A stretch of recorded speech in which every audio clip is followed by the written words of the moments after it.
नमस्कार मित्रों, मकर संक्रांति से बहुत सारे नेक नियम लिए जाते हैं। 14 जनवरी 2023 को मकर संक्रांति है। मकर संक्रांति का सबसे इम्पोर्टेंट नियम, स्पेशल नियम, जिसमें कुछ मेहनत नहीं लगती, खर्चा भी नहीं होता, सबसे आसान नियम आज हम आपके लिए लेकर आए हैं। सूर्य भगवान को जल अर्पित करना, सूर्य भगवान को अर्घ देना।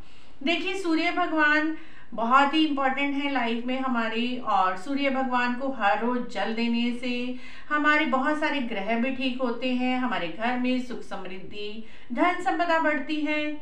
उसके लिए ना तो कोई पैसे लगते हैं। हर रोज आपको 1 लोटा जल लेना है, सिंपल जल। चाहे तो इसमें रोली और अक्षत डाल लीजिए, नहीं तो सिर्फ सिंपल जल का लोटा आपको नहा धोकर सुबह बिना खाए पिए सूर्य भगवान को हर रोज 1 लोटा जल अर्पित करना है।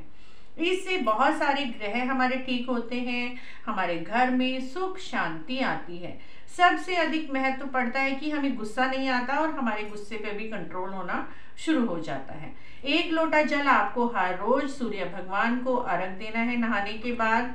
यदि बीच में हम जल देना भूल जाते हैं, कहीं बाहर चले जाते हैं, या लेडीज को पीरियड्स की प्रॉब्लम हो जाती है, तो ऐसे में जिस दिन हम स्वच्छ होते हैं, स्वस्थ हो जाते हैं, उस दिन 4 या 5 दिन, जितने भी दिन हमारा जल देना छूट गया है, आप 5 लोटे जल सूर्य भगवान को एक एक करके अर्घ दे दीजिए।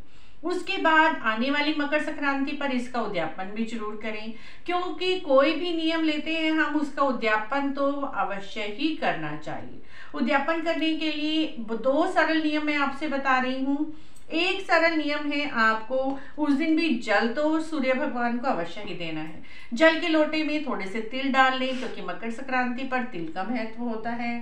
साथ में आप कोई लोटा ले लीजिए। यहाँ पर देखिए, मैंने एक ये सजा हुआ डेकोरेटिव लोटा लिया है। आप स्टील का, पीतल का, तांबे का, किसी भी धातु का एक लोटा ले लीजिए, लेकिन नया लोटा लेना है। और इस लोटे को आपने चावलों से पूरा भर लेना है। जितने भी आपके लोटे में आते हैं उतने चावल हम इस लोटे में डाल देंगे। देखिए, मैंने पूरा लोटा अपना चावलों से भर लिया है। और इसके ऊपर आपने कुछ दक्षिणा रख लेनी है फ्रेंड्स। सिर्फ दक्षिणा रख के आप कुछ, या तो खाने पीने की वस्तु, तिल गुड़ की गज्जक, तिल के लड्डू, ये सिर्फ ये चीजें आप पंडित जी को दे आए। आप में सामर्थ्य नहीं है, सिर्फ ये चीजें, कुछ ज्यादा चीजें नहीं देनी। या तो मूंगफली ले लीजिए, रेवड़ी ले लीजिए, या सिर्फ ये 3 चीजें आप दान कराएं। अगर आप चाहते हैं कि मुझे और बड़ा उद्यापन करना है, सामर्थ्य आपकी है उद्यापन करने की, तब आप एक साड़ी और जोड़ा और मेकअप का सामान ले लीजिए।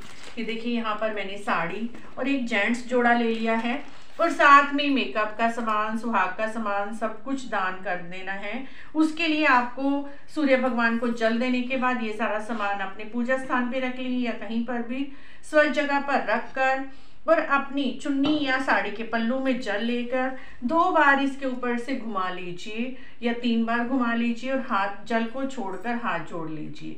हे भगवान, जो हमने सूर्य लोटे का नियम लिया हुआ था, उसका मैं आज उद्यापन कर रही हूँ, मेरे उद्यापन को स्वीकार करें। अगर मुझसे कोई त्रुटि हो गई है, गलती हो गई है, तो मैं उसके लिए क्षमा प्रार्थी हूँ।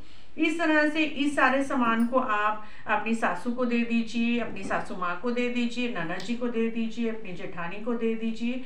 जो भी आपके रिश्ते में बड़े हैं उन्हें दे सकते हैं, नहीं तो आप मंदिर में पंडितानी जी को भी देकर आ सकते हैं। अगर ये सामान नहीं देना चाहते तो इसे आप स्किप भी कर सकते हैं। सिर्फ चावलों से भरा हुआ लोटा, दक्षिणा और मीठा दे आए, इतना भी बहुत है। इस तरह से आप दोनों विधि से, दोनों में जो भी आप कंफर्टेबल हैं उनमें से उद्यापन कर सकते हैं। आपको सूरज लोटा नियम की यह उद्यापन विधि और कैसे लिया जाता है, यह सब जानकारी अच्छी लगी है तो प्लीज हमारे चैनल को जरूर सब्सक्राइब करें, लाइक करें, वीडियो को शेयर भी करें, कमेंट भी जरूर करें। मित्रों, अगर आपके कोई डाउट्स हैं, हम आपके सभी डाउट्स, सभी प्रश्नों के उत्तर देने की पूरी कोशिश करेंगे। वीडियो देखने के लिए आपका बहुत बहुत धन्यवाद।